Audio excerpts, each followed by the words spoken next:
বর্তমান সময়ে এই জায়গাটি প্রসিদ্ধ না হলেও প্রাচীনকালে এটিই ছিল অনেক গুরুত্বপূর্ণ একটি স্থান। আজ যেখানে সবুজ ঘাস জন্মে আছে, এখান থেকেই তিনি তার রাজ্য পরিচালনা করতেন, পাল বংশীয় রাজা হরিশ্চন্দ্র।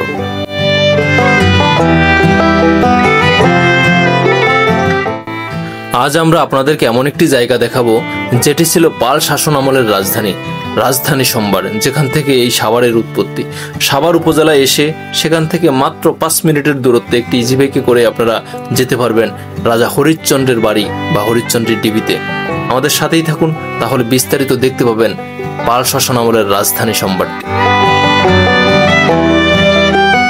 বন্ধুরা, আমার পিছনে যেটি দেখতে পাচ্ছেন এটি হচ্ছে রাজা হরিশ্চন্দ্রের ভিটা, হরিশ্চন্দ্রের রাজপ্রাসাদ বা হরিশ্চন্দ্রের বাড়ি, আপনারা যেটাই বলে থাকেন।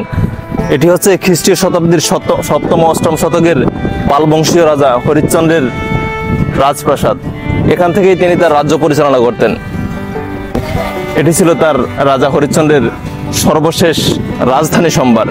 এই রাজধানী সম্বার থেকেই মূলত এই সাভার নামকরণ করা হয় বলে আমরা জানতে পারলাম। তো আমরা দেখব এখন এই পালবংশীয় রাজার হরিশ্চন্দ্রের এই রাজধানী সম্বার বা তার ভিটাটা বর্তমানের কি অবস্থা, এবং এই শত শত বছর পরে এই রাজবাড়িটি কিরকম আছে এবং এটার ইতিহাস এবং বর্তমান অবস্থা সম্পর্কে আপনাদেরকে দেখানোর চেষ্টা করব। তো আমরা এখন এই যে রাজপ্রাসাদটি বা এখানে একটি বৌদ্ধ মন্দিরও পাওয়া গেছে, বৌদ্ধ স্তূপ পাওয়া গেছে, আমরা যেটা জানতে পারলাম।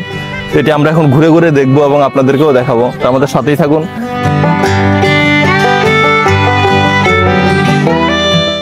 এটি রাজা হরিশ্চন্দ্রের বাড়ি নামে পরিচিত থাকলেও কিন্তু এই জায়গাটি দেখে আমার কাছে রাজবাড়ির মতো মনে হয়নি। মনে হচ্ছে এটি কোনো একটা স্তূপ বা উঁচু টিলা, যেখানে হতে পারে কোনো প্রার্থনা স্থান। আমরা শুনেছি রাজা হরিশ্চন্দ্র একজন ধর্মপরায়ণ রাজা ছিলেন, হয়তোবা এখানে থেকে তিনি তার ধর্মীয় উপাসনা করে থাকতেন বা তিনি তার রাজ্যটা পরিচালনা করতেন। চলুন আমরা এখানে যে দায়িত্বে আছে তার সাথে একটু কথা বলে দেখি উনি কি বলে এই জায়গাটি সম্পর্কে। এখানে দায়িত্বে আছেন না? জি, আমি এখানে দায়িত্বে আছি, এখানকার কেয়ারটেকার। এখানে কত বছর আছেন এখানে আপনি? আমি 8 বছর যাবত। 8 বছর। আপনার কি মানে গভর্নমেন্ট থেকে নিয়োগ দেওয়া হয়েছে নাকি আপনি?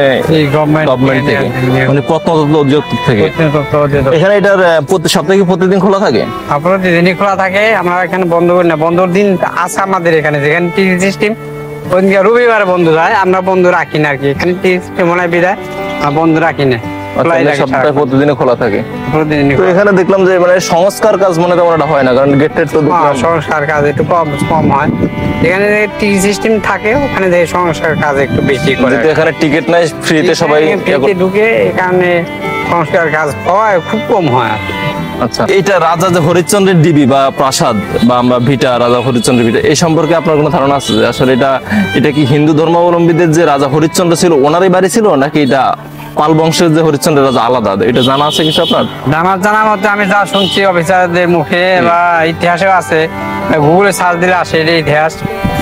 রাজা হরিশ্চন্দ্র বাড়ি নামে পরিচিত আর কি, এটা প্রাসাদ নামে পরিচিত, কিন্তু এটা বৌদ্ধ মন্দির ছিল। হরিশ্চন্দ্র রাজা ছিল বৌদ্ধ ধর্মের। উনি বৌদ্ধ মন্দির ছিল, বৌদ্ধ ধর্মের মন্দিরে পূজা করতো এখানে, এখন বাড়ি নামে পরিচিত হয়েছে আর কি। আচ্ছা, ঠিক আছে। আপনার তাহলে এই বাসায় থাকেন না আপনার? জি, আমি এখানে। ভাই, ভালো থাকবেন। বন্ধুরা, আমরা যেমনটি ধারণা করছিলাম এখানে দায়িত্বরত লোকটি ঠিক একই কথা বলছিলেন। তো চলুন আমরা দেখি এই জায়গাতে আর কি কি আছে সেই সময়কার। হ্যাঁ, ওই যে উঁচু জায়গাটা, ওইটার নিচে মন্দির আছে। আর এগুলা কি, এই যে পিছনে যেগুলো দেখতে পাচ্ছি, যেগুলা এখানে ধ্যান করতেন।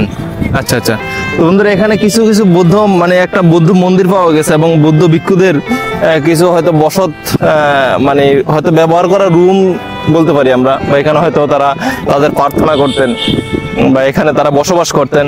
এখানে অনেকগুলো, আমরা কাছে গিয়ে আপনাদেরকে দেখাবো, আমরা দেখবো। চলুন আমাদের সাথেই থাকুন। আমরা এখন দেখি কি কি আছে, কি কি পাওয়া গেছে এবং বৌদ্ধ মন্দিরটা কোন জায়গায় সেটা আমরা একটু দেখবো।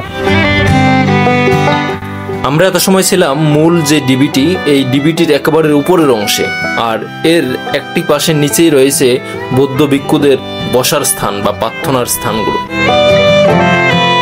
যে এই জায়গাটাতে দাঁড়িয়ে আছি, এটি হচ্ছে বৌদ্ধ ভিক্ষুদের যেই রুম, এখন কেউ কেউ বলে এটা এখানে বসবাস করতেন, তারা এখানে ঘুমাতেন বা থাকতেন, আবার কেউ বলে যে এখানে তাদের আসলে প্রার্থনা করতেন এই রুমগুলোতে বসে। মানে সারি সারি অনেকগুলো রুম এখানে আছে, এগুলো বিভিন্ন একটা নির্দিষ্ট একটা আকৃতিতে তৈরি, এবং সবগুলা রুমের কিন্তু দরজাটা হচ্ছে একদিকে। যে আমরা যেটা জানতে পারলাম যে এই পিছনে যে স্তূপটা দেখতে পাচ্ছি, এখানে হচ্ছে মূলত যে মন্দিরটা ছিল, বৌদ্ধ মন্দিরটা ছিল, তো বৌদ্ধ মন্দিরের দিকে মুখ করা। মোটামুটি চতুর্পাশে এমন অনেকগুলো রুম আছে যেখান থেকে হয়তো বসে বসে তারা তাদের প্রার্থনা করতেন। এবং এখানে কিন্তু অনেকটা স্টেপ বাই স্টেপ আমরা যেটা দেখতে পেলাম যে এই রুমগুলো একটু উঁচু, এবং তার এই নিচের রুমগুলো কিন্তু আরেকটু, এখানে কিন্তু আরেকটু নিচু।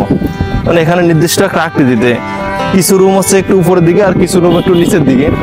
আর মূল মন্দিরটা হচ্ছে এটা মূলত এখানে সবাই বলতে চাচ্ছে যে এটা একটা বৌদ্ধ মন্দির ছিল, এবং রাজা হরিশ্চন্দ্র ছিল বৌদ্ধ ধর্মাবলম্বী, এবং সেক্ষেত্রে এখান তিনি তার পূজা রোজা করতেন, যেহেতু তিনি একজন ধার্মিক এবং সৎ একজন রাজা ছিলেন বলে আমরা জানতে পারলাম। তো আমরা এখন দেখি যে এই বৌদ্ধ যেই মন্দিরটা, যে ওই মন্দিরের দিকে আমরা যাচ্ছি, দেখি ওখানে কি আছে।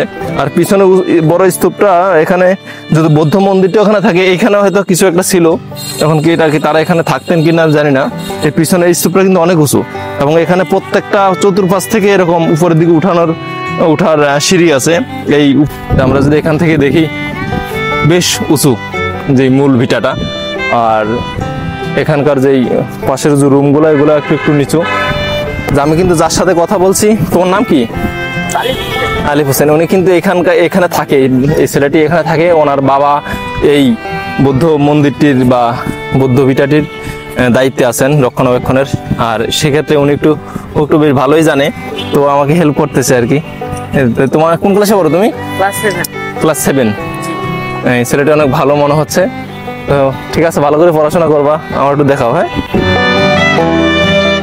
ছেলেটি আমাকে দেখিয়ে বলছিল এই জায়গাতেই বৌদ্ধ মন্দির পাওয়া গেছে, এবং খননকালের সময় এখানে অনেক স্বর্ণরূপ মুদ্রা এবং খ্রিস্টীয় নবম ও অষ্টম শতকের ব্রোঞ্জ নির্মিত ধেনী বুদ্ধ এবং তান্ত্রিক মূর্তি আবিষ্কৃত হয়েছে, যেগুলো বর্তমানে বাংলাদেশ জাদুঘরে সংরক্ষণ করে রাখা হয়েছে। এসব স্থানগুলো দেখে খুব সহজেই অনুমান করা যায় এই জায়গাটা কতটা গুরুত্বপূর্ণ এবং তাৎপর্যপূর্ণ ছিল। আজ সবই শূন্যতা। বন্ধুরা, আজকের মতো এখানেই বিদায় নিচ্ছি সাভারের রাজা হরিশ্চন্দ্রের ভিটার থেকে। দেখা হবে নতুন কোনো ভিডিওতে, নতুন কোনো সময়।